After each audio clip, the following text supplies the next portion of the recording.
Und ich will meine Haare bleachen. Ich würde sagen, ich bin schon lange diagnostiziert mit ADHS. I didn't know. We are giving Slay Mama, Little Cockcat, kinda cunt.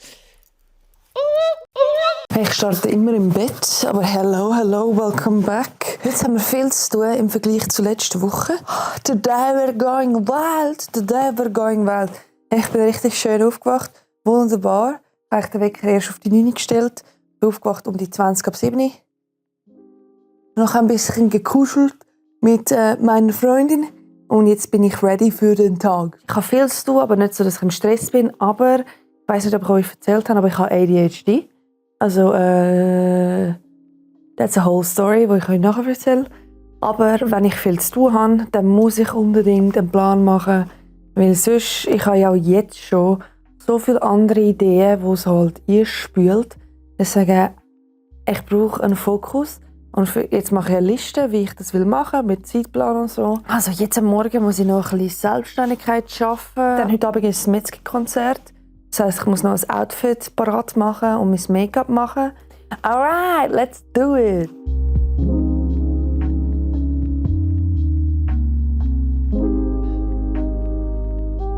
Alright, also wir sind jetzt im Bad, weil ich habe keinen Bock mehr zu arbeiten. Ich habe ein bisschen länger gehabt, als ich gedacht habe. Und ich will meine Haare bleachen. Ich habe auf Insta gefragt, ob ich es machen oder nicht. Und alle haben Nein gesagt, aber I don't give a shit. Ich weiß gar nicht, wie sie sich gefragt haben. Ich finde, blonder, also hellere Haare sehen besser aus an mir als dunklere. Deswegen, let's do this today. Also, es wäre ja nicht ein Video von mir, wenn ich nicht alles deep machen würde, oder? Aber es hat wirklich einen Grund, warum ich jetzt meine Haare mache. Ich habe meine Haare abgeschnitten, primär, weil ich gedacht habe, dass ich mehr Mask bin anstatt Femme. Also ich habe mein ganzes Leben schon immer so ein bisschen fluid gewesen. Also ich bin manchmal Mask, manchmal Femme, oder? Aber ich habe gemeint, dass das vielleicht einfach ist, weil ich das Gefühl habe, dass ich Femme muss sein, aber ich bin eigentlich Mask. Deswegen habe ich meine Haare abgeschnitten, mit so Genderfragen und so. Und was ich jetzt gemerkt habe, ist, ich habe so fest Mask sein. Ich habe so fest wollen, ich habe die Kleider geändert, ich habe die Haare geändert, aber that's not me. Ich glaube, in diesem ganzen Prozess ist mir klar geworden, okay, ich brauche Haare, die ein bisschen beides sind. Haare, die maskulin aussehen, aber auch Haare, die ein bisschen femininer aussehen. Und das ist jetzt der Prozess, wo ich drin bin, nämlich Haare wachsen lassen. Und now mit Blondieren, aber es kommt auch noch Farbe dazu. It's giving a little bit of edge, a little bit of feminine energy. Alright, let me do this. I'm nervous. Alright, ich habe es jetzt eingestrahlt in so kleine, Ständchen. Also, ich lasse jetzt ein bisschen einwirken. Ich habe noch Bleach übrig. Mit dem mache ich nachher so ein Bleach-Bath. Zum allgemeinen ein bisschen aufhellen. Aber I don't know. We will see if it turns out good or not. Oh, ich habe die Haare gar noch nicht gesehen. Oh, they look bad on camera. Ich schwöre, die sehen okay aus in echt. I hope. Wait, komm mal mit mir. Komm mit mir! Hä, es ist doch gut rausgekommen, nicht? Ich finde, für das, dass ich das selber gemacht habe. Es sieht hure orange drauf aus. Und ich kann es wahrscheinlich auch nicht Color correcten, weil, wie ihr schon wahrscheinlich gemerkt habt, ich bin mega schlecht im Color correcten. Nachher mache ich noch so Farbe rein, aber das ist noch nicht angekommen. Es kommt heute Abend an, am 8. Deswegen, das ist a thing for next time. I kinda hate it. Okay, egal. Live, love, love. Period.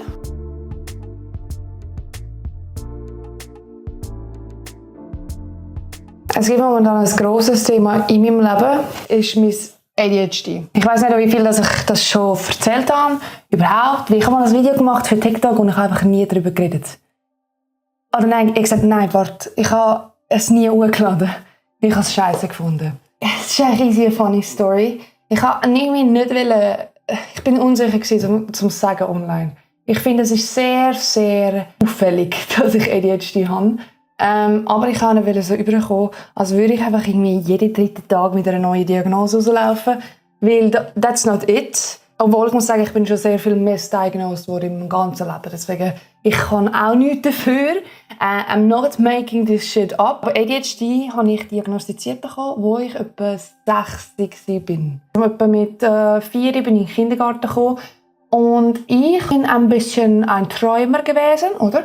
Und deswegen, wenn meine Kindergartenlehrerin, sie hat mich halt aufgeregt, halt viel. Dann habe ich einfach nicht zugelassen. Ich habe sie einfach ignoriert. Und dann hat sie meinen Eltern gesagt, so, oh mein Gott, ich glaube, euer Kind ist low-key gehörlos. Und nachher haben sie mich in so einen Dings geschickt, um das Gehör zu testen. Und ich immer so einen Button drücken, wenn ich den Ton höre und wenn nicht. Das weiss ich noch. Nur den Button weiss ich noch. Und wie ich mich hilarious gefühlt habe, einfach gedrückt habe, wenn ich will. Ich habe nämlich bei diesen Tönen, die ich vollkommen wirklich gut gehört habe, habe ich nicht gedrückt. Ich so, nein, höre ich nicht. Und dann bei den Tönen, die wirklich sehr leise waren, wirklich, aber ich habe sie gehört, habe ich gedrückt. Also ich habe einfach random Shit gemacht. Ich habe natürlich alles nicht mitbekommen, was hinter den Kulissen abgegangen ist nachher. Ich habe nicht wirklich gewusst, wieso ich dort bin. Aber anscheinend ist der Arzt dann so rausgekommen und so, Bro, das Kind macht Faxen, das gehört schon fast zu gut. Dort ist auch dann rausgekommen, dass ich ein sehr gutes Gehör habe, was mega als Leiden ist von mir, to be honest, aber ist ja egal. Und dann sind sie so, okay, was ist denn sonst falsch mit mir? Und dann war, glaube ich, ein riesiges Prozedere und das kann ich mir wirklich einfach nicht mehr erinnern. Aber anscheinend ist dann gekommen, hey, Zettel da, sie hat ADHD. Meine Familie hat so, wahrscheinlich aus ihrer Kindheit, weil sie wahrscheinlich eher überbehütet waren, haben sie sich entschieden, mir das nicht zu sagen und auch wie nicht Medikamente oder so zu verschreiben lassen oder was auch immer, weil sie wollen, dass ich wie eine normale Kind habe. Das Problem ist aber, dass, jetzt möchte ich einfach so ein bisschen reden über das Problem, wenn besonders ein weiblich gelesenes Kind, ich sage jetzt einfach ein Mädchen, ADHS hat eben mit Hyperaktivität zu tun, es hat aber auch damit zu tun, dass man Fokus nicht behalten kann, sagt man. Das Problem ist, dass wir zu viel Fokus haben, also ich sage, wir können nicht auf etwas fokussieren, sondern wir haben überall. Das heisst, wenn du den Fokus verlierst, dann hörst du wahrscheinlich etwas raus oder das Auto fährt vorbei, oder so visuell verändert sich etwas. Und bei uns muss sich primär eigentlich gar nichts wirklich gross verändern und wir sind abgelenkt durch das. Das Problem ist allgemein, dass hyperaktive Kinder primär eher lauter sind, hyperaktiv, mehr Energie haben, bla bla bla bla bla. Und wenn ein Bub, also ein männliches gelesenes Kind, ADHS hat, dann passt das bei zu seinem Rollenbild, weil ein Kind darf eher lauter sein. Es ist okay, wenn ein Kind so ein bisschen lauter ist, wenn er rumrennt, rumschreit, ein bisschen schlägelt, das passt zum Bild vom Bub. Aber zum Mädchen nicht. Es hat ja immer das Mädchen gegeben, das alle zusammengeschlagen hat auf dem Pausenhof. Das ist immer nachher ausgeschlossen worden. Das gibt es eigentlich in jeder Schule. Also man wird recht zurückgestuft, wenn man das hat als Mädchen, weil du musst eine Rolle erfüllen von lieb, ruhig, herzig. Und es passt nicht, wenn du schreist und aggressiv wirst und Sachen umwirfst, weil du nicht damit umgehen kannst, wie viele Sachen gerade los sind in deinem Kopf oder was dich überstimuliert. Einfach alle Sachen werden nicht unbedingt sehr gut, also werden nicht gepriesen bei einem Mädchen, weil Mädchen eben tendenziell eher so erzogen werden, dass sie ruhiger sind, herzig, bla bla bla. Durch das passiert, dass Mädchen, die ADHS haben, sehr oft ein Träumerli werden. Das heisst, sie kehren all das gegen ihr und sind deswegen wie immer ein bisschen weg vom Bildschirm. Und das ist primär als herzig konnotiert. Also Leute finden das herzig. Ich bin auch ein Träumerli gewesen. Ich habe Natur gespielt in meinem Kopf. Man hat das Gefühl, es hat viel Kreativität, aber es ist eigentlich ADHS. Und das Problem ist, dass dann die Mädchen können die Energie, aber auch die Überstimulation und die vielen Gedanken und all das Zeug, das sie erleben durch ihr ADHS, erstens nicht ausleben, weil sie sich nicht sicher fühlen, weil sie es nicht können, weil sie in ihrer Rolle gefangen sind. Und es passiert dann immer mehr, dass sie halt Zusammenbrüche haben, schon im Kindesalter. Wutanfälle hatte ich auch gehabt, extrem viel. Dass sie einfach überwältigt werden von den ganzen Emotionen, die sie zurückhalten mussten, was ein Kind ohne ADHS nicht hätte. Also deswegen ist es so unverständlich. Das war bei mir auch so. Zweitens werden so Kinder schlechter diagnostiziert, also weil sie es halt nicht zeigen. Sie fallen nicht auf im Unterricht, sie hinken eher hinten an. Und das wird heutzutage immer mehr besprochen, dass das auch ADHS ist. Aber eben, oftmals ist es einfach so ein Träumerli. Bei mir ist dann gesagt worden, das sagen wir ihr nicht und wir machen auch nichts dagegen, weil wenn man nicht anschaut, dann ist es auch nicht da. Und durch das hat sich dann eben entwickelt, dass ich extrem viel aufgestaute Emotionen habe, meine Aggressionen oder Energieschübe gegen innen gekehrt habe, etc. etc.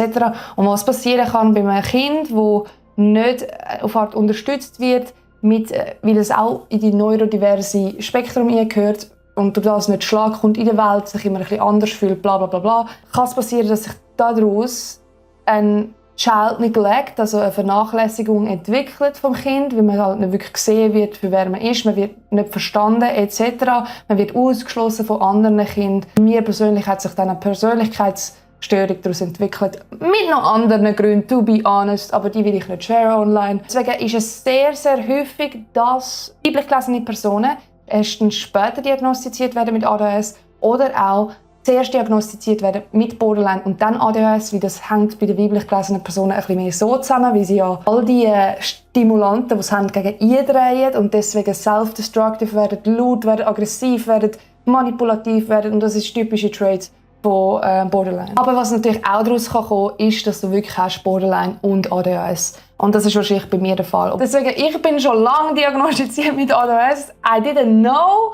Und dann, als ich es mitbekommen habe, bin ich so «Scheissegal, jetzt habe ich schon Borderline an der Backe», aber anscheinend ist das so ein typisches Phänomen.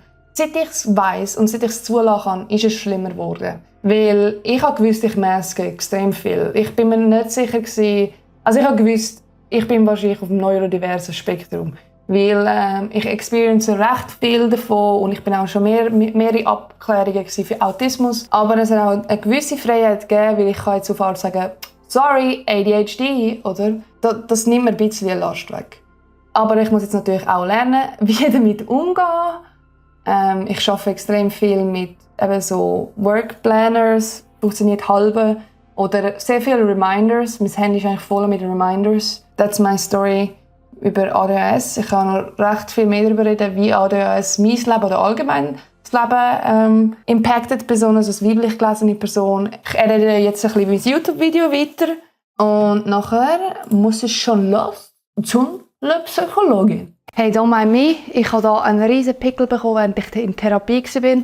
Therapie was good, as always. Ich habe immer einen riesen Anschiss, aber it was good. Let me show you what I got for groceries. Ich habe Granola, Popcorn, the fun stuff. Ich habe Taro-Mochis gekauft. Die Snacks habe ich mir gekauft. Das sind einfach so Seaweed-Snacks. Hure viel Ramen. Ein Cold Pack, Sirup, you know me.